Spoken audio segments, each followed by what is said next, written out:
You've probably heard a dog defender say, at some point, that dogs save lives.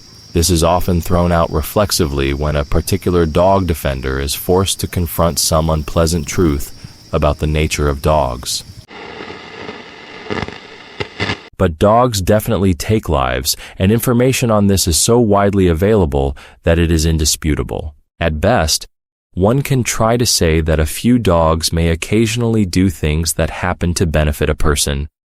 However, this does not mean that this is how all or even most dogs are, and it seems their best examples involve dogs trained by people to do certain specific things. It's very important to note that without that human intervention and influence, these dogs would have zero motivation to do anything remotely useful.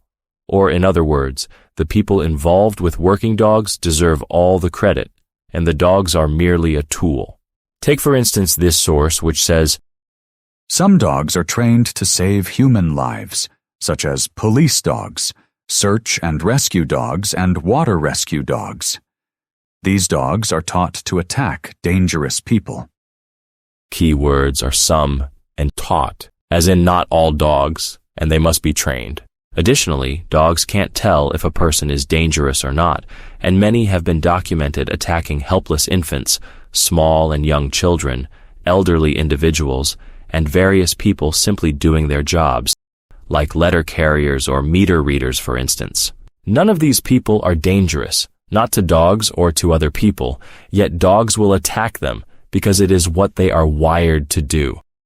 Now, with regard to police dogs, it is claimed that they are trained to attack, quote, dangerous people. But in real-world practice, canine dogs have a horrible track record in this regard. Examples of police dogs needlessly injuring civilians, often civilians who are not even suspected of crimes, are not uncommon at all.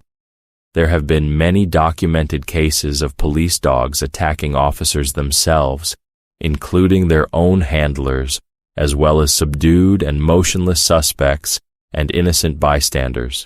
As for these supposed rescue dogs, these dogs are not born like that. If you take any random dog that has never interacted with a person, particularly a full-grown or feral one, its response to human presence is more likely to be hostility. People basically create these working dogs, and it should also be noted that many of them have a pretty high failure rate. Regardless, a dog can't intentionally save a life because it has no concept of its own, or anyone else's, mortality. Now, the definition of altruism is selfless concern for the well-being of others without care for one's own interests. Unselfishness. There is absolutely no reason to believe dogs are capable of altruism. After all, they are solely motivated by food and perhaps the attention of their owners at times. I call BS on that claim anyway. If a dog seemingly helps someone, it's incidental.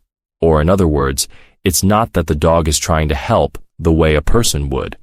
For instance, suppose a dog attacks a person who happens to be mugging another person. The dog has no understanding of laws, social norms, or morals and ethics.